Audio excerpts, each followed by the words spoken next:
Every sports fan has an opinion. Well, these are ours. Welcome to Brock and Pep's Unsportsmanlike Convo. Right.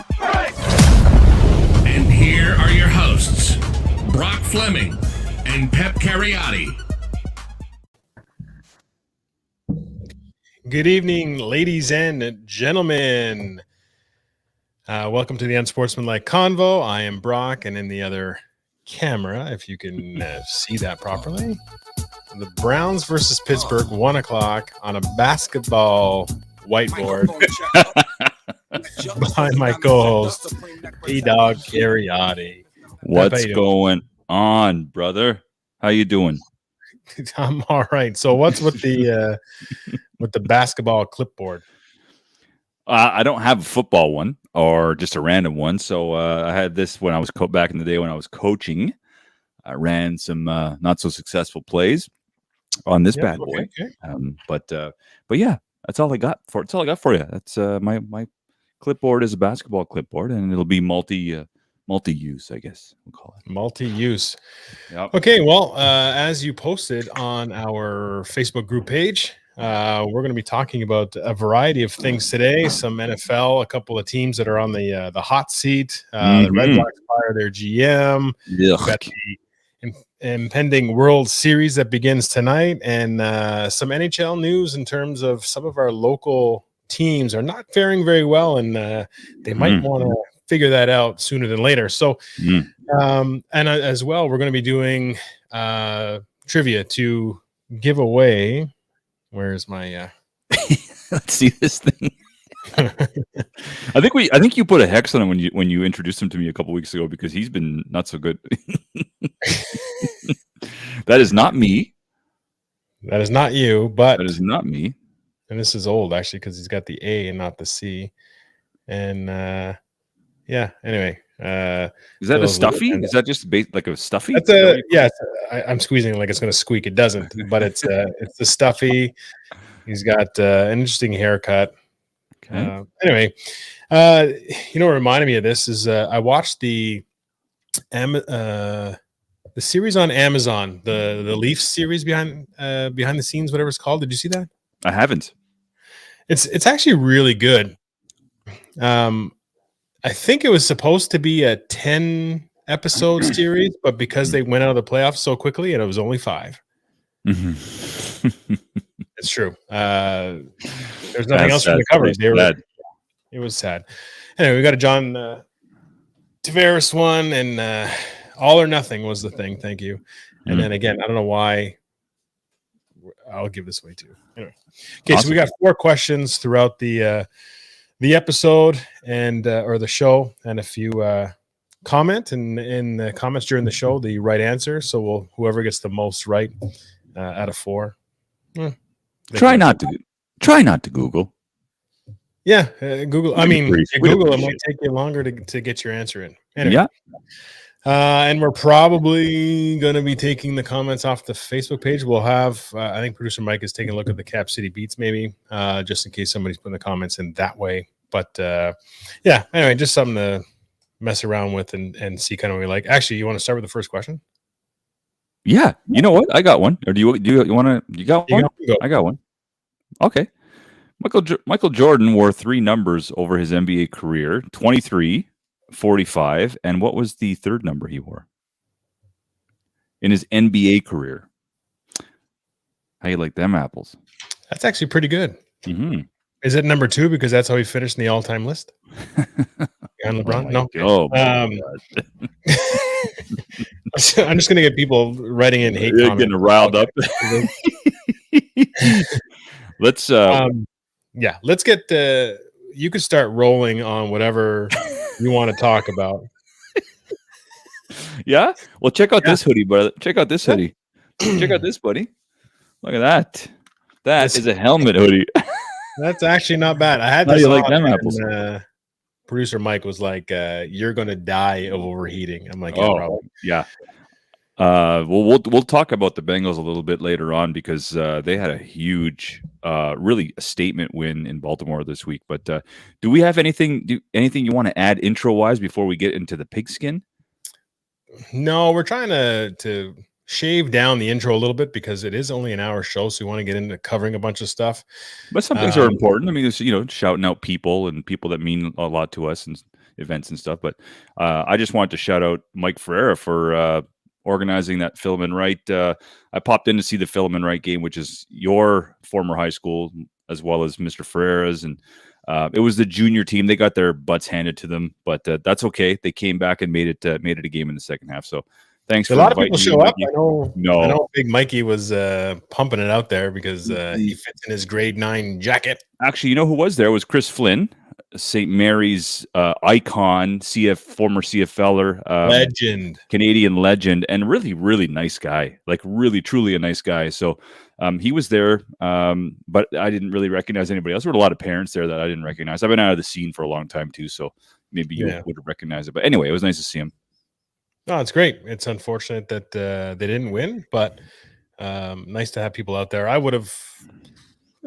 I don't know if I would have went, but I didn't stay very long. Debating it, but I was actually scouting a Pee Wee game for a Capital City Academy. Oh, hey, yo, CFI is back up and running this winter. Canadian Football Institute. The Canadian Football Institute. So our high-level training and actually our youth program is going to be up and running too. So we've locked down the Algonquin Dome. Awesome. We'll be doing Sunday mornings from 9 to 11. Obviously, I'm hoping that we'll get a lot of the same coaches. Well, we've already locked down coaches that we have for the senior stuff, but the juniors are a lot of the same coaches we had for the football forward type initiative that we had at Lansdowne or TD Place. You were awesome. A big part of that, so hopefully we'll get you back out. Good crew.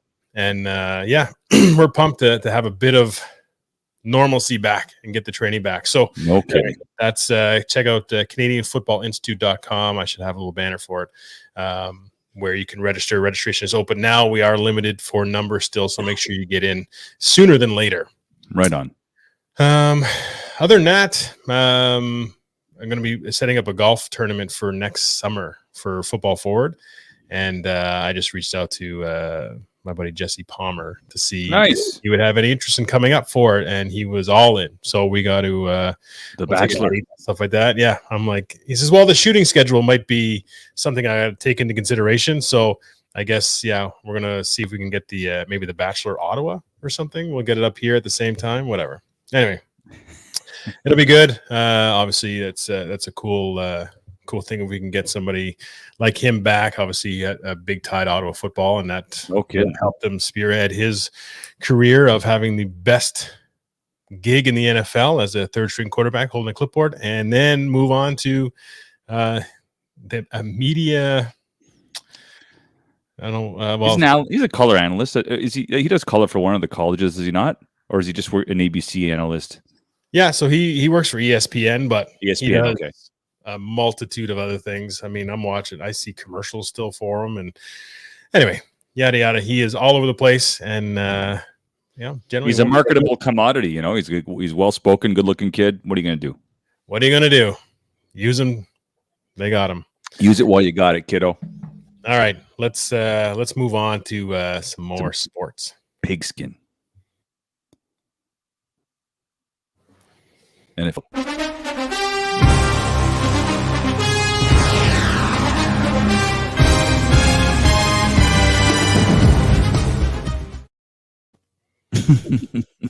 again, producer Mike's in the background, probably Magic Mike. Give it some sort of workup because we just went radio silent there for a second. Anyway, good job, Mike. Good to be on your toes. We're working on our timing routes. All right.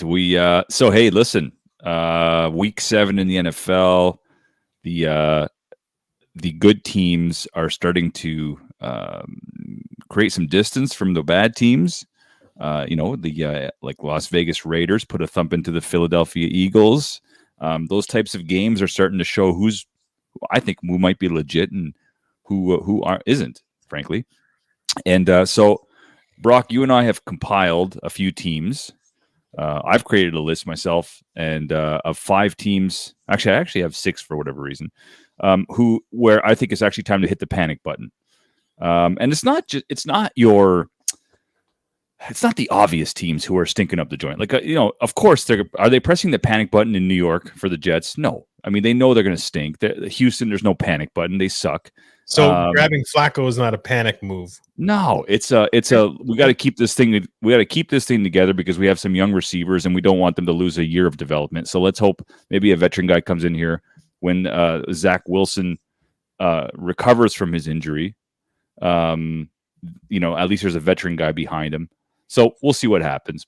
But these teams, I think, it's time for them to press the panic button because they had high, lofty expectations coming into the season, and now they're really struggling. So I'll start with the one that may not be so obvious. They're 4-3, so you wonder, well, why are they pressing the panic button? But the Cleveland Browns. The Browns are in injury trouble. They're 4-3. They've had a couple of tough losses, and now they play a 3-3 Steelers team. I say the loser of this game finishes last in that division. We know now that Cincinnati's legit.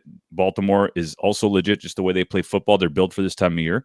I think the loser of this Cleveland-Pittsburgh game this weekend at 1 o'clock will finish last in that division. Makes sense. I mean, the Steelers are in arguably the toughest division right now. 4 great teams, right? I mean, the Bengals are probably the biggest surprise for me this season on how well they've done consistently. Right. And they seem to be improving over and over. I honestly didn't think Jamar Chase was going to come in and have the impact he's had so immediate. With all the talk at the beginning of the season of like, oh, I can't handle these bigger balls than what they have in college. Right. And, a lot of drop season, preseason. But again, that's Burrows is a guy, right? They have that familiarity from college on a very explosive offense. So it's been a real pleasure to watch this team sort of grow and quickly come together and figure it out.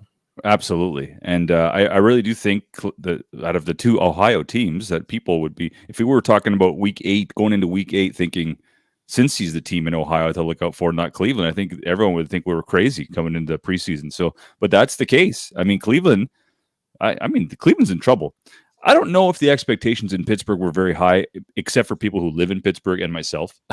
But I mean, if they win this week, I think it's a successful half season at least. Going 4-3 at this juncture, considering how they've been playing. So it's a huge game. It's a huge, not only is it a conference game, but divisional game. It's a big game. My second team to be, I think that needs to press the panic button are the Miami Dolphins. I mean, they're 1-6. They're actually percentage points behind the Jets in that division, who sit at 1-5. I mean, it's panic time. That team was destined for the playoffs in preseason. Well, I mean, preseason they were the hot pick to win the division, let alone, make the playoffs. Now they're sitting at 1-6. There's Watson rumors. I mean, confidence in Tua is probably at an all-time low. The poor guy's got no confidence, I'm sure. Maybe within the organization, Flores is a good coach, but I mean, it's panic time in Miami, bro.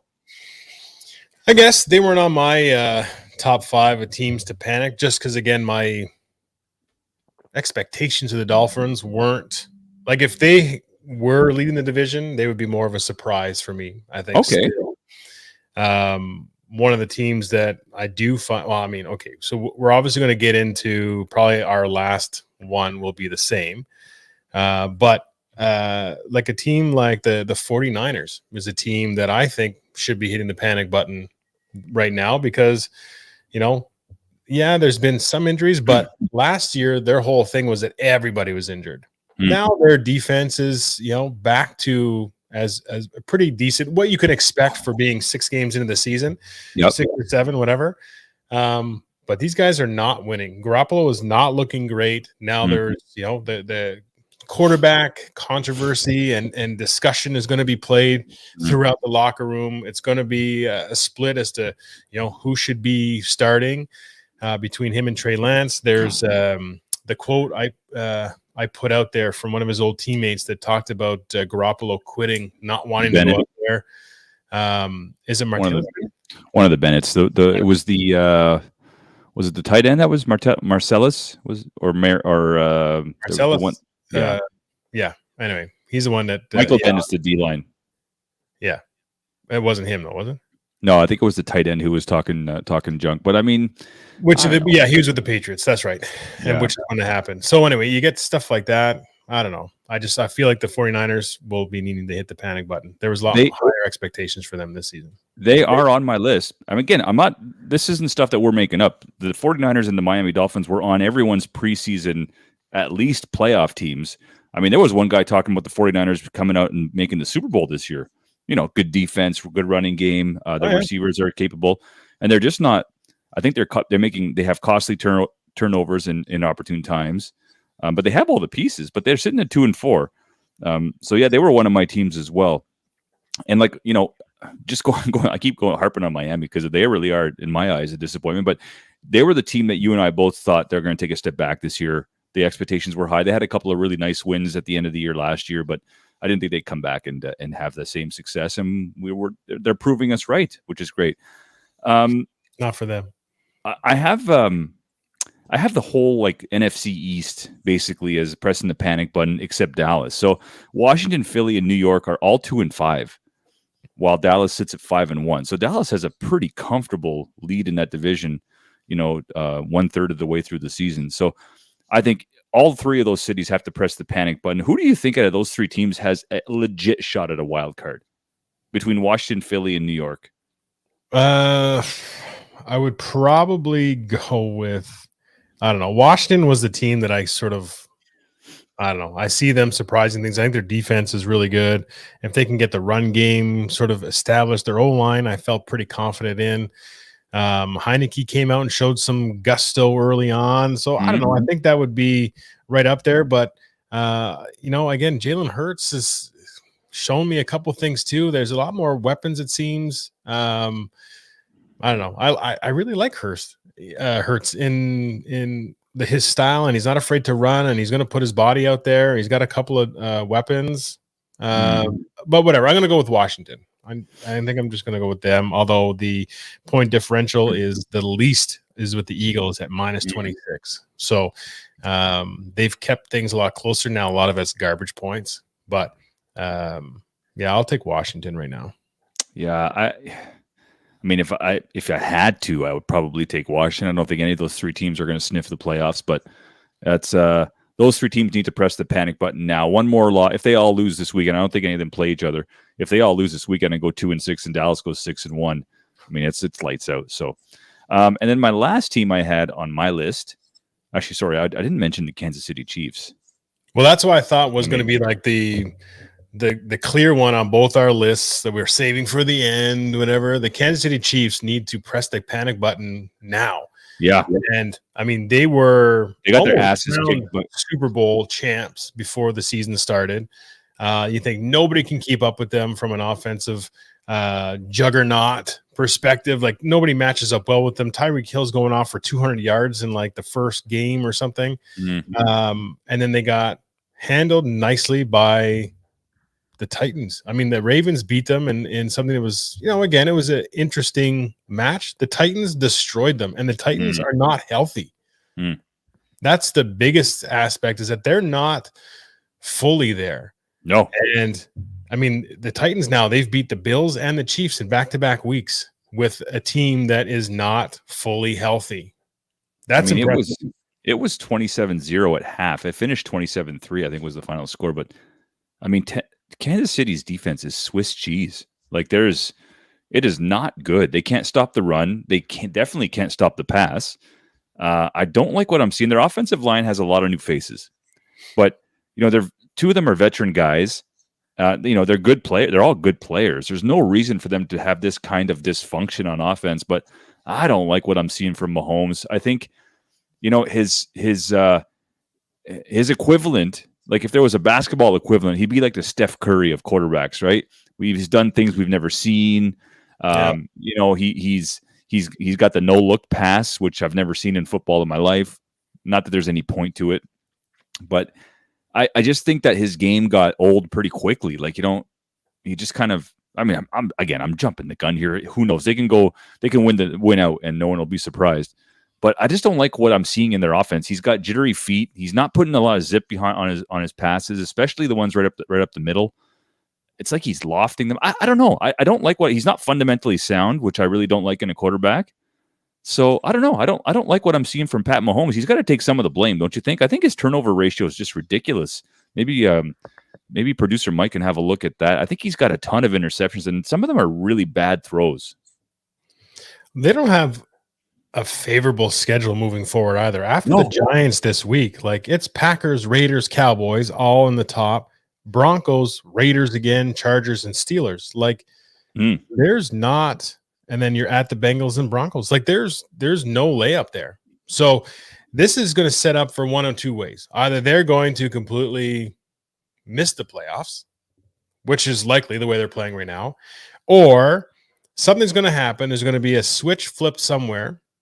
Hope maybe the Giants game, and they're able to pull out some victories here. And now they're in, they're playing playoff football for the last 8 weeks of the season. Again, quality competition. So there is no like chance of saying, well, we played down to the competition. Like, oh, well, we had the Jets and the Patriots and Dolphins to finish the season. You say, well, we weren't challenged for the last month of the season. So we're kind of like rusty. This is an opportunity for them to be challenged every week, to raise their game every week and say, you know what, you're going into the playoffs, a very confident team rolling against really good competition. And, who knows? Let's see what happens. Producer Mike says Mahomes has thrown 9 interceptions in 7 games. It's a lot. Like a couple of those games, I think he had 2 or 3, so they were inflated a little bit. But it's not good. They throw all the time, and now especially it's even more so because they're behind. They're playing from behind, so that's their bread and butter. I mean, Edwards-Helaire has been hurt, so he's kind of their main back too. So their running game is taking a hit. Anyway, it's proven the Tennessee Titans are proving, that this cyclical style might be right back. You get a huge back like Derrick Henry, who's a monster, and if I told you the only touchdown that he was responsible for in the last game was a passing touchdown, you'd think I was crazy. But this guy's doing everything. Yeah. Oh, yeah. And, just look no further than Tampa last year in the Super Bowl. They ran the ball like crazy. You have to run the ball. You have to run the ball, people. I mean, it's been that way forever. And all those successful Patriots teams, guess what they did? They ran the ball. So I have one more team on my panic button list, and it's the Seattle Seahawks. I know they're 2-5, but with Russell Wilson, they would have a lot of those deficiencies would have been hidden because he's just so damn good. And with Metcalf and Lockett and all the weapons that they have, but without Wilson, they don't have a chance in hell. It's definitely panic time. And let me tell you about Pete Carroll. He has a history of bailing when the going gets tough. I mean, when he was a coach of the Jets, he took off when they stunk. He was the coach of the Patriots. He took off when they started to stink. And USC, like things got hot and he bailed. So I wouldn't be surprised if Mr. Carroll suddenly calls it a career after this year, especially with the offseason that Wilson had with all the rumors that he was unhappy. And I mean, this can't help his cause to want to stay when your offensive line's that poor. You got the worst defense in the NFL. It's not even close. I mean, they're bad. To lose to a Saints team, that game was awful. I mean, that can't be a good game. So I had to see. I don't know what you think about Seattle. They're on my list for a panic for sure. Again, with Russell Wilson out, that changes their whole dynamic. Yeah. I mean, at the same time, the Saints, when I'm trying to go my power rankings for this week, the Saints are there at 4-2, but after watching that game against Seattle, I'm like, it's a Russell Wilson-less Seattle that looks pretty poor. And if it wasn't for 2 missed field goals, I think Seattle probably still wins that game. Saints are not like my power rankings. The NFC stop at 5. After that, I'm like, it's a crapshoot. But Seattle for sure hits the panic button. Is Pete Carroll the best coach though from college to NFL who's made that transition? Let's say at least in the last 20 years. Name me one better. I mean, no. Yeah, he's phenomenal. The success he's had in Seattle, at least. I can't name anybody who's come up and really dominated in the NFL. I mean, I'm sure. I don't know, Belichick, what his college like. Usually, you go through some sort of college coaching stint before you make the NFL. I don't recall. Speaking. I don't know if Belichick ever did it. No, he was an assistant with the Colts way back in the day with Johnny Unitas days, and then he kind of just hung around Bill Parcells the rest of his career, and then he took over the Patriots job. Like, I mean, he's literally been. I think he started off as a ball boy for the Colts or something like that. So he's been around the NFL for years. So it's crazy. It's crazy. Anyway, from a major program, I think Pete Carroll is probably the most successful that I've seen. Absolutely. Did I miss it? Were there any teams that I missed on your panic button teams? Well, the Vikings was one that I thought might be a panic type button as well. 500 just because of they're 500, but the expectations for the Vikings this season were way higher than they are right now. Again, with Cousins and Cook and Jefferson coming into his own, and their defense being pretty decent and stuff too. And the fact that they're in a division where Green Bay wasn't sure. I mean, we were talking Aaron Rodgers wasn't necessarily going to come back. He didn't get a lot of extra help in the weapons category. The Bears or whatever. The Lions are garbage. So you kind of like expect them to do better than 3-3. Yeah. So for me, that would be a panic button one. We already talked the Chiefs. I mean, the Falcons were probably a write-off. Are they though? They are at 3-4 or whatever they're sitting, and it's like they won't go away, but they can't win. And they kicked a field goal to win the game late, which I think was a huge mental hurdle that they overcame to be able to win a game after being down, with a few seconds left. Yeah. Again, they're maybe not a straight panic button, but they were on my like outside list. For Falcons, sure. Even Broncos kind of, and the Colts were also in that sort of like, where are they? Can they kind of take that next step? Yeah. Some close games, some real exciting ones from Indianapolis, but you gotta be able to seal the deal. And Carson Wentz, you think, is their guy? Is he necessarily? There's a couple of plays that he made in that rainy game that I watched on the weekend. Maybe some ill-advised throws for sure. They had just finished talking about how he hasn't thrown an interception in like 200 pass attempts. And the next throw he makes, boom. It's not even a throw, but anyway, yeah. Well, yeah, I think we've covered off all the panic button teams, but now I've got my power rankings. I've got my power 6. So I picked 6 teams throughout the NFL, not just the AFC and NFC. But why don't we start with your power rankings? How'd you break them down? Is it by conference or is it by the entire league? Let's hear what you got first. I have it by conference, so AFC, NFC. Okay, it doesn't necessarily go by. It doesn't go by like the top 4 being the divisional winners or whatever. Just the strongest teams. Yeah. Just your idea of who the strongest teams are. Okay, let's hear them. Yeah. AFC. So you say AFC or NFC? AFC. Well, now I feel the pressure because somebody just came into the. Oh, Curtis Fleming is in the house. Hasn't been. Hello there. How's it going, boys? How you doing? How you doing, my man? Kane wasn't at practice today, so I'm here live. You bailed out early. All right. You're just in time for our AFC power rankings. I hear that. Where does Buffalo sit? Well, just hang tight. We're gonna mention it. Oh, look at Brock's going first. He's hey. All right. So my AFC power rankings for this week. The Tennessee Titans are number 1. Wow. The Cincinnati Bengals are number 2. Wow.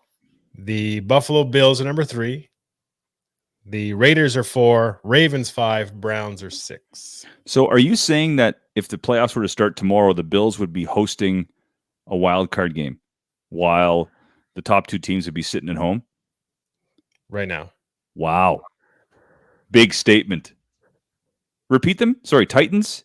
I got Titans, Bengals, Bills, Raiders, Ravens, Browns. Titans, okay. Who would have thought the Bengals at this juncture, 7 weeks and going into week 8, which would be on a normal season, maybe be just close to the halfway mark, if you consider bye weeks and all that. Who would have thunk the Bengals would be the team that we're talking about out of Ohio? Not me. No, not at all. But I mean, they got some quality wins. I mean, you know what they're doing well. The Ravens are. are a good team, and they destroyed them. You know what the Bengals are doing really well? Well, I think they're fourth in the league in rushing, number one. So they're rushing the ball. Joe Mixon's one of the better running backs in the league, but it's all like off play action. It's all Burrow's going under center, and Chase is one-on-one because of play action. I don't know why teams don't do more of this. Run the ball effective. Well, try to run the ball effectively anyways, and pass off play action rather than these 4 wide receiver sets and try to spread the field. NFL's figured it out. Like it's cyclical. And I think that's the one thing that the Bills might be. They ran the ball pretty well their last game, but I really wish they would do a little bit more from under center. Like, they could do so much with that offense. Allen's so agile. Do they have that kind of running back to be able to do that, though? Do they have the kind of running game to be able to do that? Well, don't bet on Singletary to get over 60 yards. Hey, Curtis? Oh, yeah. Because that screwed us. And this is a power ranking for whatever it is. Week 7. Okay, the Bills were neutral last week, so they didn't go up or down necessarily. Mm-hmm. But if you ask me at the end of the season where they're going to be, do I think the Bills are going to be third? No, I think there's going to be some jumping there. I think the Bills' schedule is a little bit favorable. They got Miami this week, right? So, I do think the Bills bounce back and they finish in the top 2. I think they get a bye in the first round. But as of today, that was my power ranking. So what do you have, Pep? AFC. Interesting. Let me hear your NFC. Oh, picks. my God. You put them in the hot seat. Okay, NFC. Like I said, NFC, I got 5, and then 6 is like roll the dice, whoever it is. Cards, still got to be the Cards. They're undefeated still. There's a reason. Cards, Packers, Cowboys, Bucks, Rams, and then I have Saints and Vikings. Really, I have nobody. I don't think either of those teams are the 6th. It's just they're less bad than the rest of them. Yeah, sure. They're clumped up, right? Like even the Bears are 3-3 for crying out loud. Like, it's just not, what are you going to do? It's kind of a messy. It's always been like the NFC. I find that the lower tier teams, they're all, one of them's going to make the playoffs just to get their butts handed to them in the wild card. So it should be interesting. My power rankings are, I picked the top 6 in the NFL. I didn't go conference. I thought I would just change it up just so we can have it a little different. And so I'll start 6-1. I'll go, my number 6 team is Dallas. By the way, I wanted to mention panic button teams. This sounds crazy, but because they're 6-1, but the Packers, half their offense is on COVID list this week. They're gonna lose to Arizona on Thursday. Lazard is on the COVID list. He's not playing. Devontae Adams not playing. This is big. Adam means something. Lazard doesn't. Who's left to catch the ball? Randall Cobb? When they get Jordy Nelson while they're at it. It's just a hot mess. I gotta go pick up Cobb in my 8 fantasy leagues. Hey, there you go. There you go. I just gave you guys the 4-1-1. I hope I get a little piece of that pie. Anyways, okay. My number 6 team is Dallas. 5-1's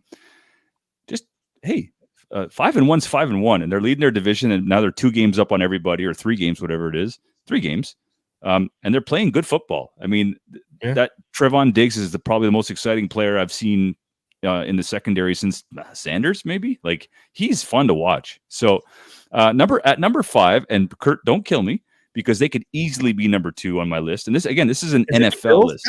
Could it be the Bills? It is the Buffalo Bills. He's gone. All right. But I have the Bills at 5. They could easily be number 2 on this list, but 5th in the NFL is pretty impressive. But their losses to Tennessee and Pitt, I think just have them. I have to sit them at 5. There's no other way to look at it. Yeah. At 4 overall in the NFL, I have the Cincinnati Bengals. They went into Pittsburgh and Baltimore, division rivals, and kicked their asses. Mm-hmm. They laid the lumber to Baltimore. They sacked Lamar Jackson 5 times. So the difference between this Bengals team, and other teams is that their defense is legit. And on offense, I think their coaching has to get all the credit. They're doing everything that their offense is strong at doing, which is run block.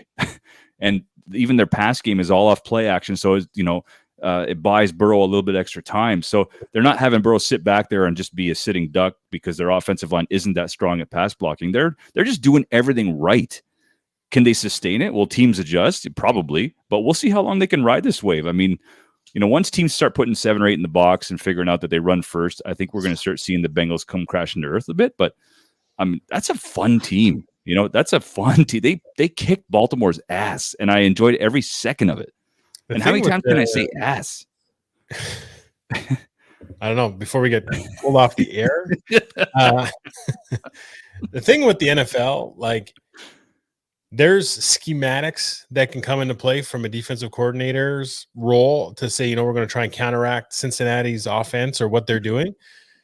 But oftentimes, because the talent is so tight across the board, what happens is, like we're seeing with Kansas City and with Buffalo, we say, okay, Buffalo didn't beat Kansas City last year, so they need to adjust. It's not necessarily that the scheme didn't work, but they didn't have the right characteristics of a player in that position to execute the defense. So what they do in the offseason, they then either draft or pick up or get a player with the attributes needed to be in that specific position of the defense to be effective.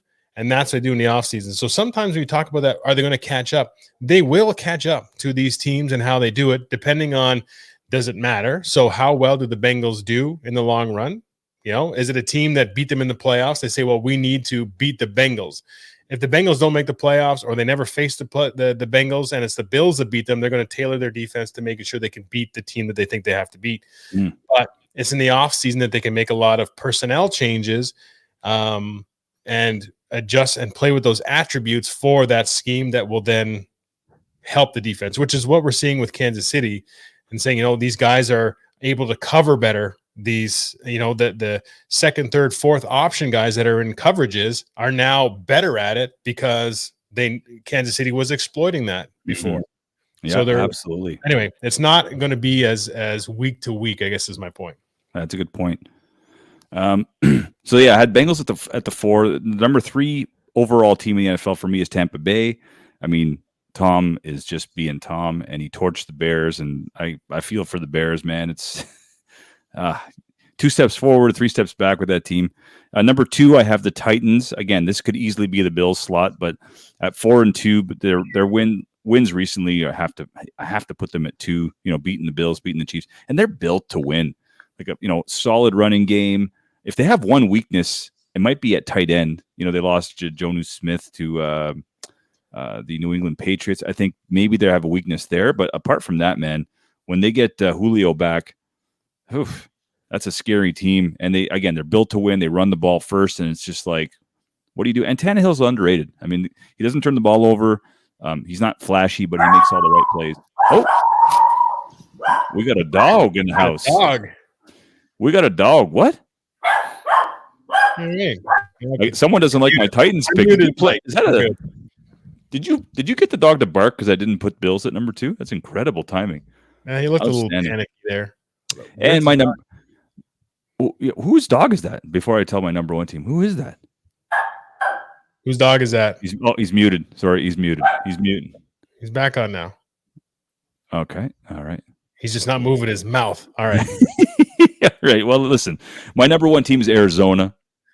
7-0, 7-0, and they keep winning, and they're probably going to beat the Packers this. I mean, if Aaron Rodgers is able to beat Arizona Cardinals with no receivers, then we could be talking about Green Bay is number 1 next week. That's how volatile and important this game is on Thursday. So there's our power rankings. I didn't mention the Rams, Raiders, Baltimore Chargers. I mean, again, those are honorables. They're just not in my top 6. Sorry. All right. I can appreciate that. I probably would have the Titans over the Cards. And the Cards are undefeated, but I find that the Titans have more impressive wins. Although the Titans did lose week 1 to the Cardinals, I guess. So you kind of have week 1, though. I mean, the Saints destroyed the Packers. I mean, you'd write that week off. Bills lost to Pittsburgh. I mean, does that happen now if they're playing next week? Probably not. Yeah. In my opinion. Anyway, there's our World Series. There's our NFL roundup. Look. And that was Curtis who had shown his face, and now he's in the background again. He gone. All right. That was his intro music. I know. I like that. I like it. So, we got the World Series starting tonight, and we don't have a horse in the race, obviously, right? The Jays are out. You do. The Braves. But the Braves are my horse in the race because Alex Houston. Anthopoulos.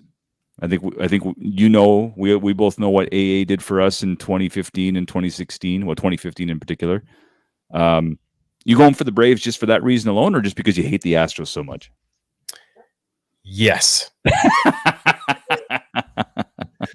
Yeah. Yes. The Braves have a sprinkle of stuff that I care about, and the Houston has a big boatload of things I don't like. That's fair. I mean, the Braves remind me of the Washington Nationals from 2019, who won the World Series. They had a sprinkle of veterans. They had a couple of up-and-comers.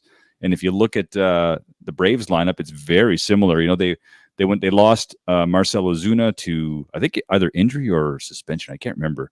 And they lost Ronald Acuna Jr. to injury, who was their best player, who's arguably one of the best players in baseball.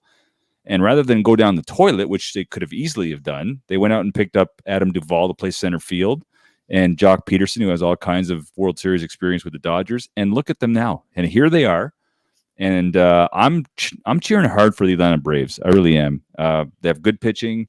They remind me so much of those Nationals teams from a couple of years ago. So, and guess who the Nationals beat in 2019? You guessed it, the Houston Astros. So, will history repeat itself? I hope so. Anything can happen. I hope so. Time for give us our second question. Yes.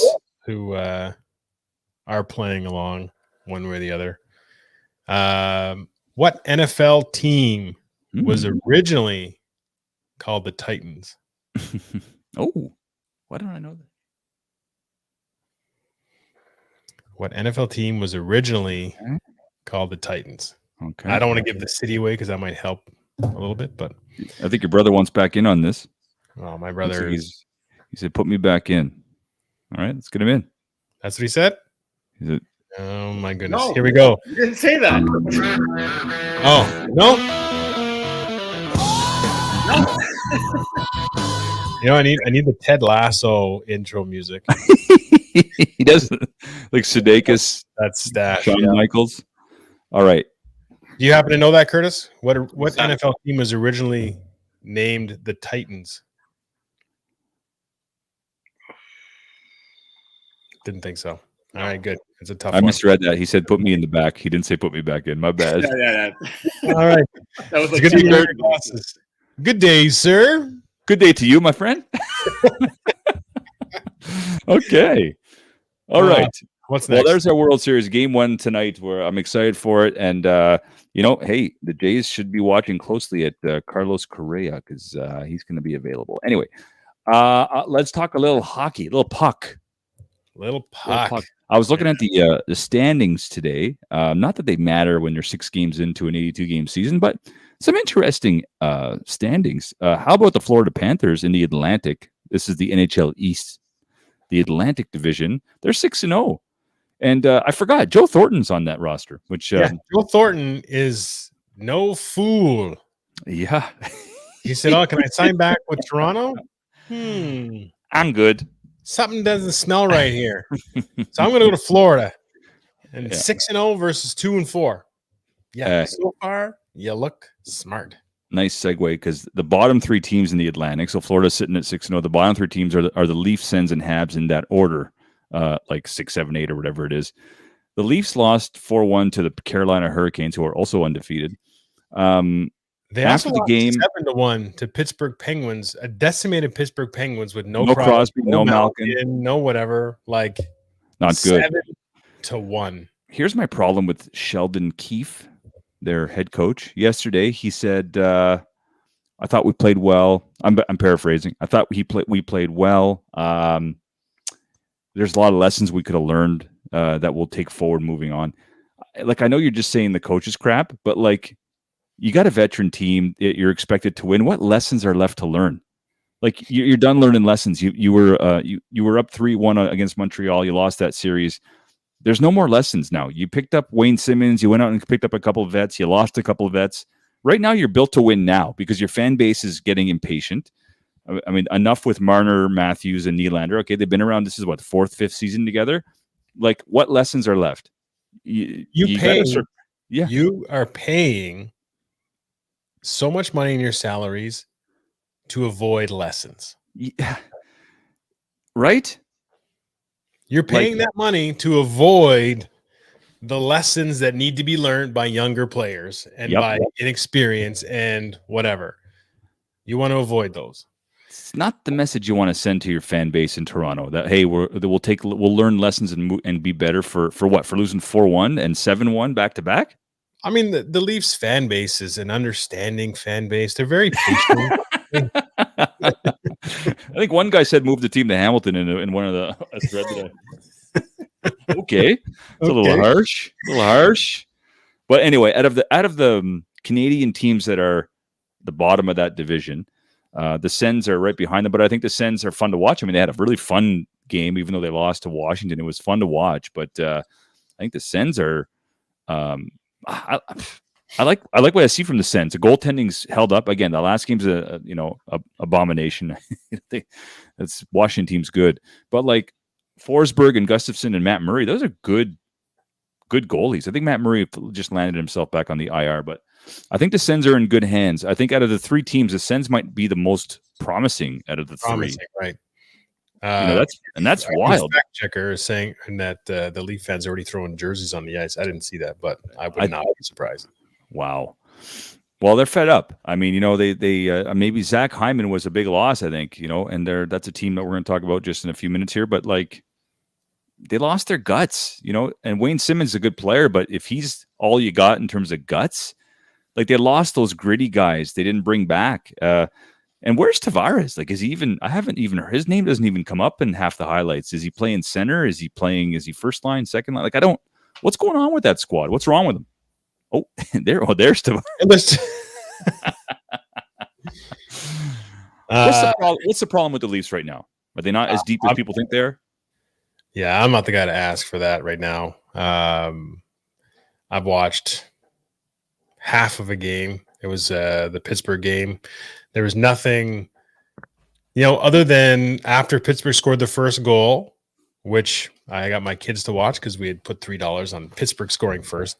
And then I was like, I should probably bet on Toronto because they're going to come back hard, which they did, and they got a goal. And then they completely thought they're just going to run with it, say, oh, that was a wake-up call after the first goal, and we're just going to go. And then all of a sudden it was bang, bang, bang, bang, bang, bang, bang. And that's not an exaggeration because there were 6 other goals that Pittsburgh scored with predominantly role players.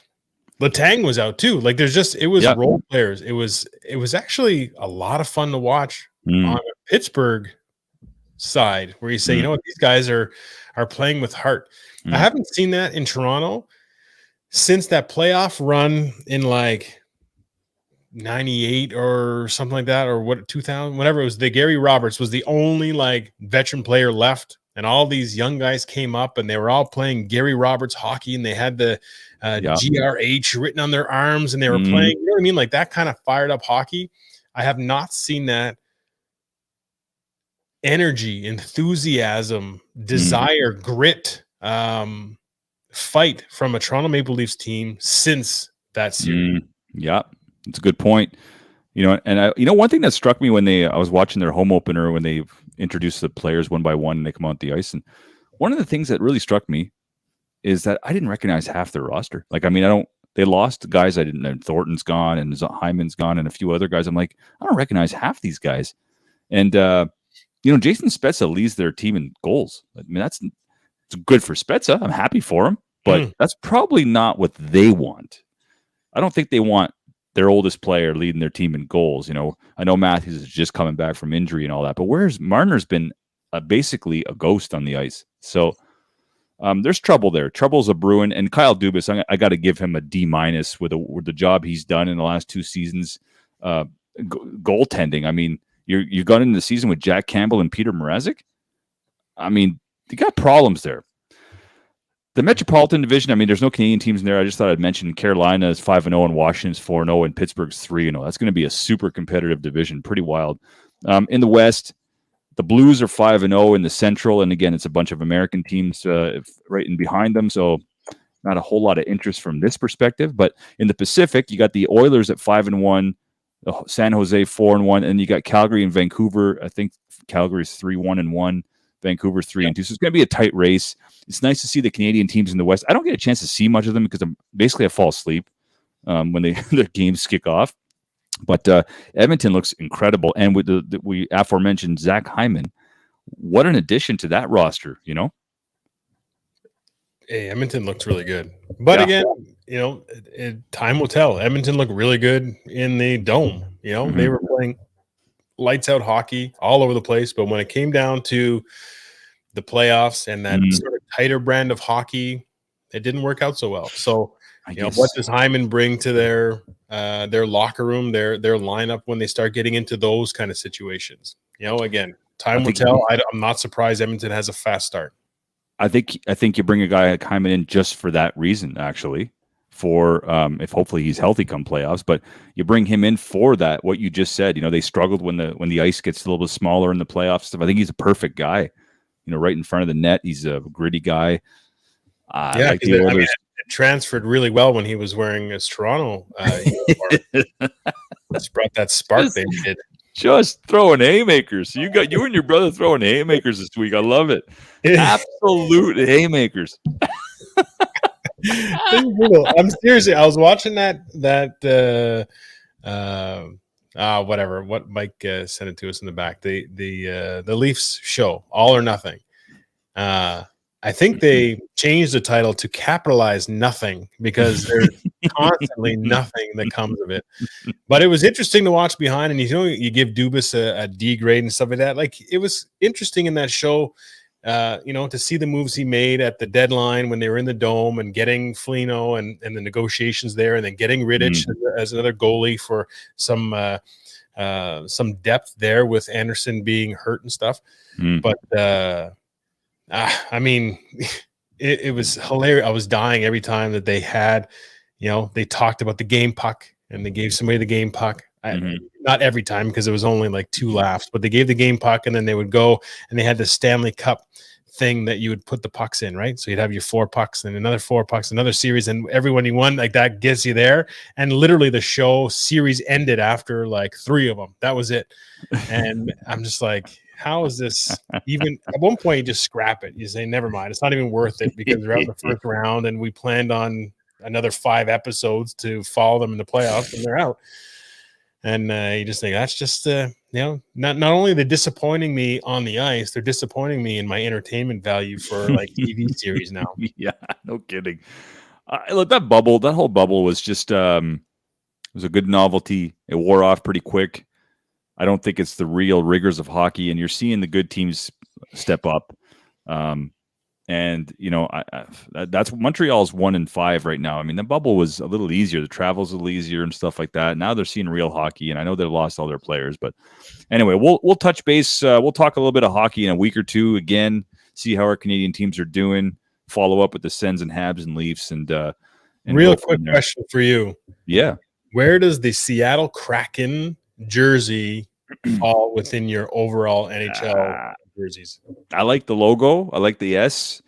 I like that color of the logo, but I don't like the navy blue. How many teams have that dark blue? Like they could have gone Seattle Sonics colors, go green and yellow or something. Like you pick the same color that almost half the league wear.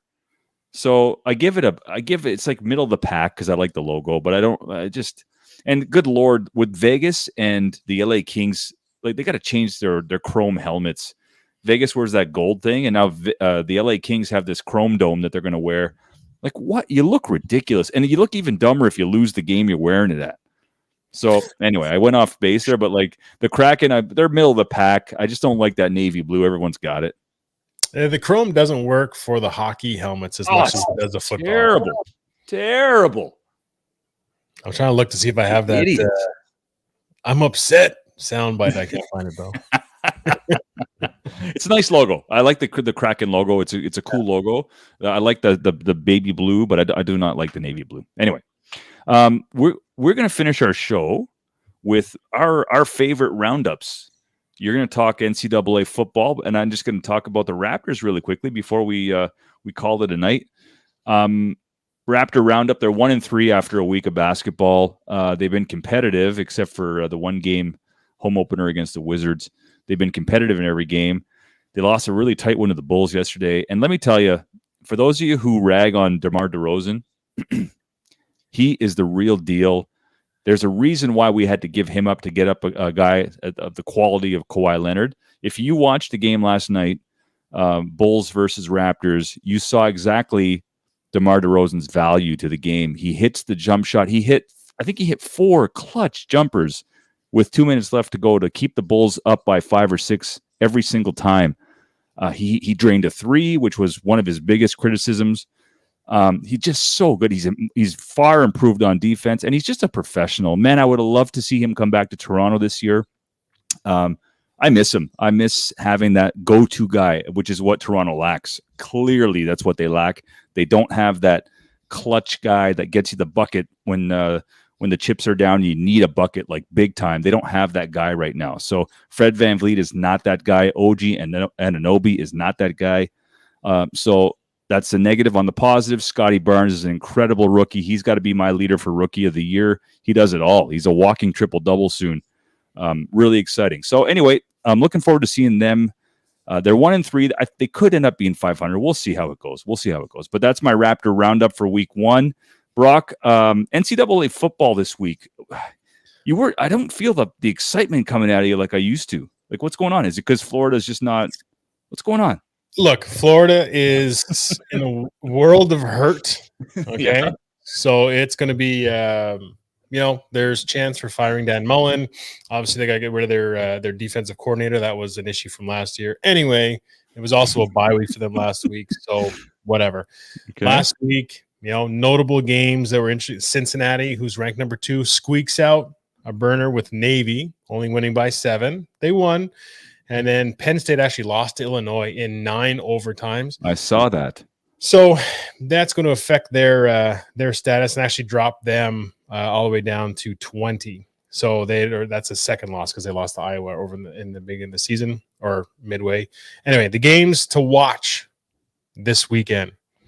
Florida, as bad as they are, can step up and have potential. I'm really curious to see how they do against Georgia. Anyway, that's 3:30.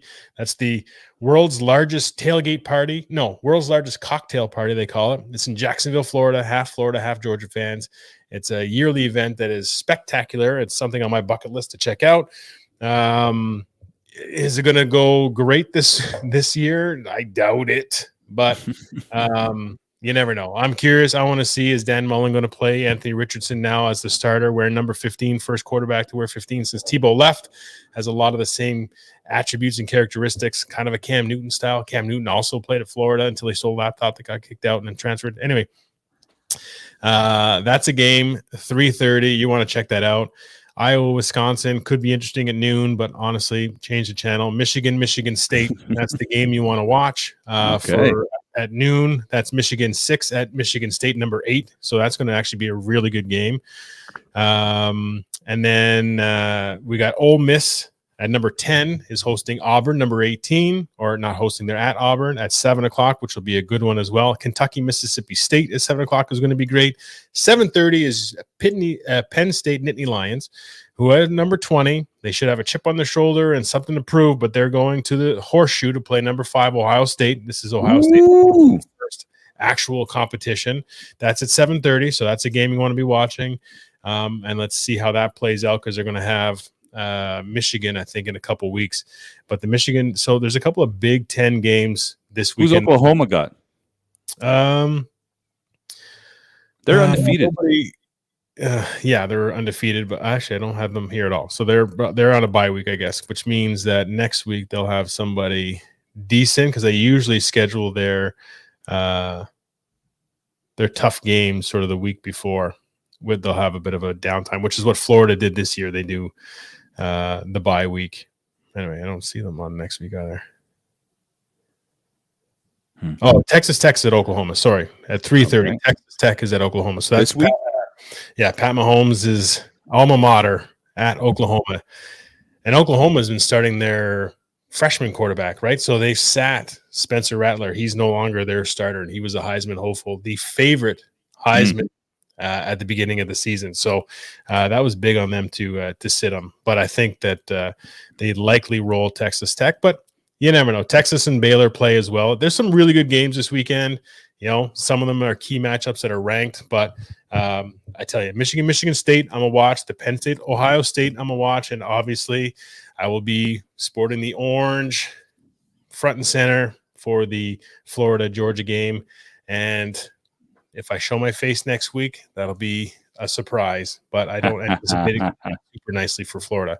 But college football is starting to ramp up, and things are really starting to change. So definitely tune in and follow it. Cincinnati is one of those teams that, even though they're number 2 and they're kind of, I still feel like they're on the outside in. They're one mistake away, and they'll drop out of the top 10 because they got their schedules like Tulane this week and stuff too. So you get a team like Navy that sneaks up on you and takes you right out of that hunt, takes your dreams away, sucks your soul out, and puts it on the side. That's what Cincinnati is in danger of having happen. Okay. All right. Let's go. We got one more question. Let's go one question. So we got 3 of them, and then people can put their answers in or whatever. Should we repeat? Let's repeat the first 2 that we had. The first question was, what were the numbers? What was the third number that Michael Jordan wore? He wore 20. Obviously, he wore 23. He wore 45 when he came out back from retirement the first time. What was the third number he wore? And what was your question? What NFL team was originally named the Titans? I think I know this, but I'm going to just keep it. And then the third question, what's yours? Is it good? No, it's not probably not as good as yours. Yeah, I don't think mine's that great either. What's the only sport to have been played on the moon? Is that a real question? What? Is that a real question? Yeah. The only sport to be played on the moon? To have been played on the moon, yeah. Anyway. Wow. Okay. Well, good luck. Good luck, fans. That was going to be Curtis. Curtis got it in the back. He got it. Okay. Well, I'll keep my mouth shut there. I see it. Wow. Okay. All right. Well, I think that takes us to the hour. Well done, team. Little surprise action with Curtis coming in there. I love it. This is the song you were jamming to last week when I was coming on, trying to find a good tune. Anyway, this is for you, Pap. All right. Still Be Friends, what it's called. Guys, have a great week. Watch college football, baseball tonight. NFL's heating up. Love it. NHL, just not quite the season yet, but the Leafs are already out of the playoffs. Moving on. This can't be my girlfriend. Got a girl and my girl got a girl too. Scarface crib, it's my world too. My pillow recognize a perfume. Tell a man relax, you'll make it on by curfew. Time for cologne. I look like I'm on Playboy Mansion. Honey, I'm home. Back door to Oracle. Get, I'm home. King of the Bay, getting dome on my throne. Oh, diamond in the rough, uncut gems. She not my girlfriend, no, we just friends. Somehow I fit 6 all in one bins. All of us buddies, all friends. Looking like a snack, she'll devour me. Your boyfriend's whole salary's my hourly. Throwing bands in Miami, it's showering. Bad boy, I'm the white Mike Lowry.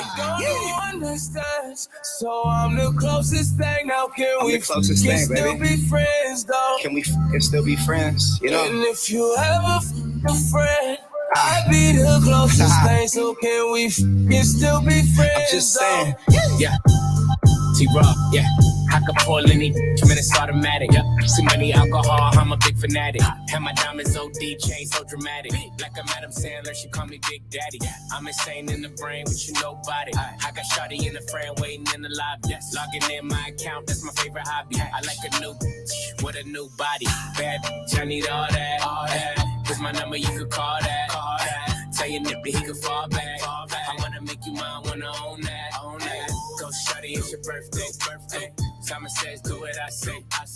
Drink it up, I know you thirsty. She said, baby, make it hard, but don't hurt me. I know you don't do one night stands, so I'm the closest thing. Now can we still be friends, though? And if you ever a friend, I'd be the closest thing. So can we still be friends, though?